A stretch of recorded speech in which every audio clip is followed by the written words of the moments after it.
Gimana tanggapan lu soal Monsters? Monsters di awal-awal sih agak gimana ya, kayak awal-awal tuh masih kayak sonen-sonen biasa aja gitu, kayak nggak yang wah apa nih gitu awal. Tapi menuju pertengahan pas ternyata si Cyrano ini adalah si Lei, nah itu baru mulai tuh wah apa nih, menarik nih. Secara action sih ya nggak terlalu ditonjolin ya, bener actionnya cuman tebas-tebas biasa dong, kayak cuman Oda tuh kayak cuman nunjukin plot story-nya doang gitu tentang backgroundnya Zoro, walaupun ya sebenarnya gitu doang kan ya, Gak nyambung juga sih sebenarnya. Ya, bisa nggak belum ada keterkaitan selain di pedangnya aja. ya itu. Tapi emang sebenarnya itu teori lama sih kan, itu di Trailer Park itu kan dia ketemu Ryuma itu kan. Cuman orang tuh bilang ini Ryuma di Trailer Park ini lemah karena emang jasadnya bukan jasad dia asli gitu. Jasadnya itu palsu. Cuman kayak rohnya dia itu rohnya si Ryuma gitu, skill dia. Jadi tubuhnya tuh nggak bisa ngimbangin itu, makanya gampang kalah sama Zoro. Teori. Kalau yang di Thriller Bark itu si badan samurainya tuh bukan badan aslinya si Ryuma ya? Emang ya sempet diomongin secara eksplisit ya? Seinget gue sih gitu ya. Coba mungkin kalau yang masih inget bisa komen. Cuma seinget gue kayak gitu. Dia badannya badan orang tapi jiwanya Ryuma, jadi nggak kuat sih badannya. Mungkin saat itu kalau emang itu Ryuma beneran, Zoro bisa kalah sih. Belum time skip kan? Belum. Kayaknya ya. Iya makanya gue sempet ada ini juga sih, kayak kok bajunya beda ya, nggak kayak Ryuma yang di Thriller Bark gitu. Gue lupa tuh bagian yang lu sebutin tadi, kalau misalkan di Thriller Bark itu badannya bukan badan Ryuma sebenarnya. Sebenarnya gue banyak yang gue harapin sih sebenarnya dari OVA ini. Karena kan kayak misalkan background story yang kuat dari si Ryuma-nya, terus entah itu asal usulnya, yang pokoknya yang berkaitan dengan Wano, kenapa dia keluar dari Wano, kemana dia setelah keluar dari Wano, terus petualangannya gimana, terus juga dia mati di mana gimana caranya rohnya dia bisa diambil sama si Moria. Itu kan istilah kalau roh yang diambil sama Moria tuh berarti kan kejebak dulu sama si Morianya kan? Bisa jadi ya. Kayak krunya Luffy kan, mereka nggak bisa bayangannya diambil kan? Bayangannya diambil berarti kan mereka ketemu dulu, baru si rohnya itu dikasih ke badan zombie yang ada, yang miliknya si Gekko Moria. Berarti kan logikanya Ryuma ini pernah ketemu sama si Gekko Moria gitu. Cuma di mana gimana? Apakah mati di situ? Ya sampai akhirnya dia kalah gitu. Itu gue penasaran. Meskipun emang ya, tadinya sih gue pikir ini bakalan jadi movie ya, kayak 2 jam gitu loh. Kalau misalkan 2 jam itu bisa diceritain semua masih mungkin. Tapi kan ternyata pas gue lihat di Netflix di thumbnailnya lah cuma nggak ada setengah jam gitu. Berarti kan emang nggak bisa berharap banyak nggak bisa berharap banyak petualangannya itu bakalan ditonjolin hilang.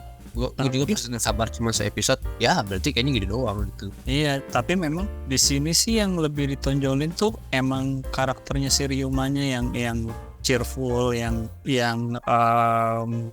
istilahnya jiwa kesatrianya. Dan gue sih ngelihat ada satu garis besar kesamaan sifat dari orang-orang yang keluar dari Wano, kayak siapa yang badannya kebelah, Kinemon Kinemon, terus Momonosuke, terus kayak siapa bapaknya Momonosuke, Oden sama si Ryuma ini gitu. Mereka tuh kalau orang baru ketemu ya jatuhnya kayak sumbu pendek.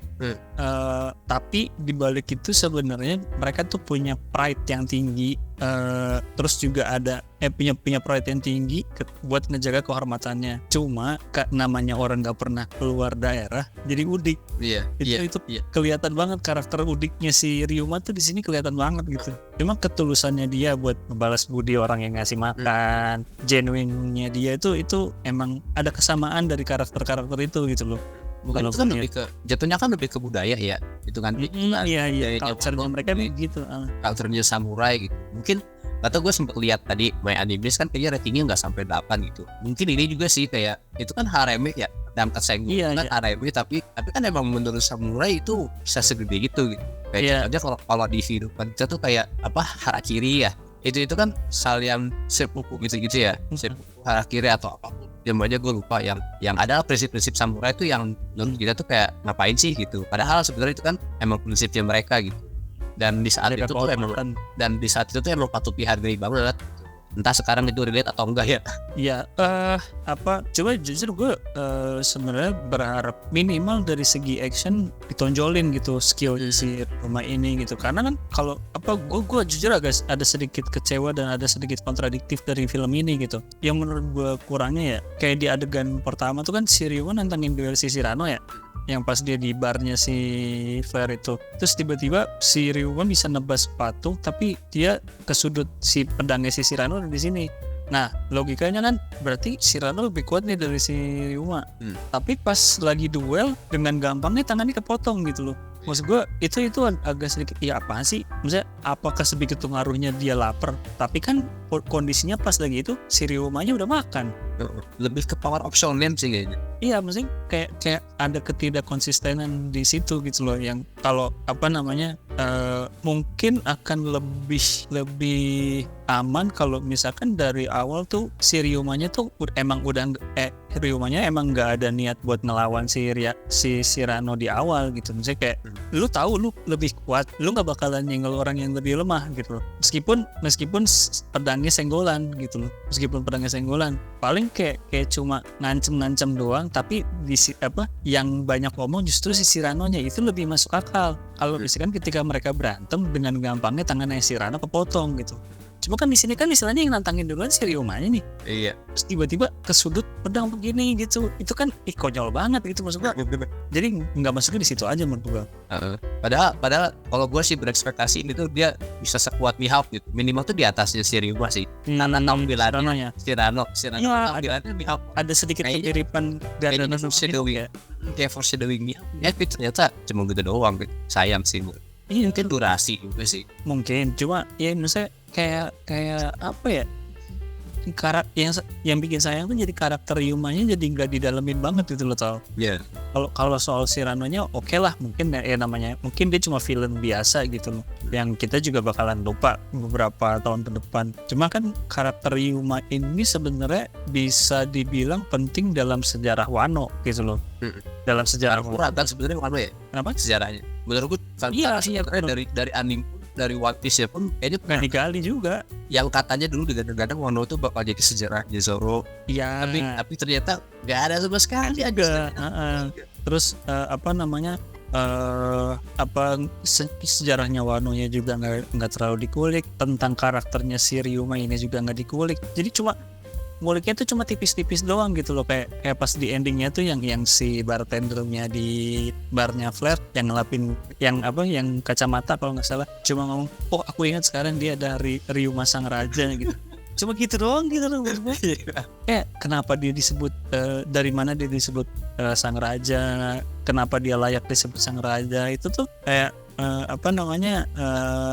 nggak dikulik gitu loh. Sayang banget. Mungkin akan sedikit terobati kalau misalkan ada OVA lainnya. Cuma kan ini gue kayaknya bukan karena ini bukan OVA tentang One Piece-nya, cuma side story doang. Kayaknya nggak bakalan ada OVA berikutnya deh. Yang gue pikir sih gitu. Jadi sayang banget. Tapi kayaknya nggak ada untuk tidak juga sih kalau emang ini laku di sana. Milkingnya Toei kan kita tahu ya sebenarnya bisa jadi panjang. Coba kalau emang ini laku Toei yang bakal ada OVA selanjutnya sih. Emang ini Toei yang ngerjain ya? Nggak tahu ya. Cuman ini kan Oda ya. Cuman gue nggak tahu sih ini tuh siapa yang ngerjain. Coba kita lihat ya. Kayak NH Production lah. Siapa? NH Production apa aja? Yang ngegarap apa? Soalnya karakter gambarnya juga beda banget tau sama One Piece. Dan ini cuma 3 aja. Studionya Ramen apa kan? Nggak tahu. Ini studio apa ini? Studio baru kan ya? Mungkin gue nggak pernah denger juga sih. Oh ini nggak ada keterangan dia lebih banyak sih. Gue tidak tahu ini studio apa sih. ENH ini studio yang pernah garap apa kurang tahu juga. Cuma kayaknya ini studio baru. Ya mungkin kalau ada yang tahu bisa sharing juga ya. Kita juga pengetahuan soal ini agak kurang nih ENH studio ini. Cuma kalau dari sisi animasi gambarnya sih ya so-so lah. Menurut gue kurangnya itu seperti biasa sih sebenarnya, kayak ada karakter jahat yang mengungkapkan kejahatan dia itu tuh kayak cringe lain ya. Iya maksudnya aku adalah ini sudah menjajah ini selama 7 tahun lalu misalkan gitu-gitu. Kayak apaan ngapain? Ya, kayaknya tuh gak akan ada penjahat yang banyak ngomong kayak gitu deh. Iya justru kalau realnya gitu ya. Maksudnya yang kita tahu kan biasanya penjahatnya diem aja gitu. Diem gitu kan. Dia lalu dia ngomongin gitu. intinya langsung kalau enggak ya nggak perlu banyak ngomong, langsung serang aja gitu loh. Iya, terus udah gitu kadang ada adegan yang kayak ini, adegan yang bikin geli gitu sih, kayak misalkan pas si Ryuma ini nyenggol, yang gemuk itu tuh, itu nyenggol terus tiba-tiba kan dia propet, tapi yang disalahin malah si Ryuma gitu. Itu kan aneh banget ya. Maksudnya lu kalau mau nyalahin yang di trompet gitu. Gue sih, menurut pandangan gue ya. Cuman kenapa orang digituin aja tiba-tiba nyalahin si Ryuma gitu. Sebenarnya sih kalau dari sisi itu gue cukup mengerti gitu. Misalnya kalau lu nggak nyari gara-gara dia nggak bakalan niup itu gue sih nggak terlalu masalah di situnya gitu. Cuma apalagi kan dengan karakter si Ryumanya yang sebelumnya habis nantangin si Rano yang image-nya baik dan tersudutkan, keluar bar nyari gara-gara lagi sama Mungkin bikin yang lagi. Apaan sih lo gitu, jadi ada sisi itunya. Cuma dari sisi itu gue nggak terlalu masalah. Cuma yang masalah itu adalah mudah banget buat dia ngedebas naganya sekali serang loh. Nah itu actionnya kurang sih. Yang pertama tadi pas lawan si Rano itu kan kayak yang lu udah bilang tadi, itu kurang banget, kayak cuma setebas sekali doang udah gitu. Maksudnya nggak, kan kita tahu si Rano ini punya skill lah gitu, setidaknya mana lah ada mungkin atau enggak mungkin yang di sini menekankan si Ryuma tuh sekuat itu, tapi lawan naganya pun sama cuma sekali tengah setelah. Gue berharap lebih sih di situ, kayak biar lebih seru aja sebenarnya kan. Iya, maksud gue ada struggle-nya lah gitu.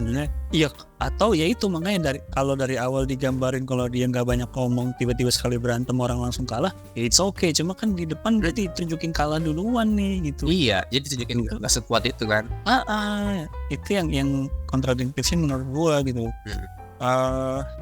Cuma ya ada sedikit lucunya juga ya, cuma bumbu-bumbu aja sih. Misalnya dia bisa dengan mudahnya ngalahin naga, tapi pas jatuh dia tapi gue suka sih kartun banget kan. Kalau dari plusnya sih menurut gue suka sama grafiknya sih sebenarnya. Iya. Sama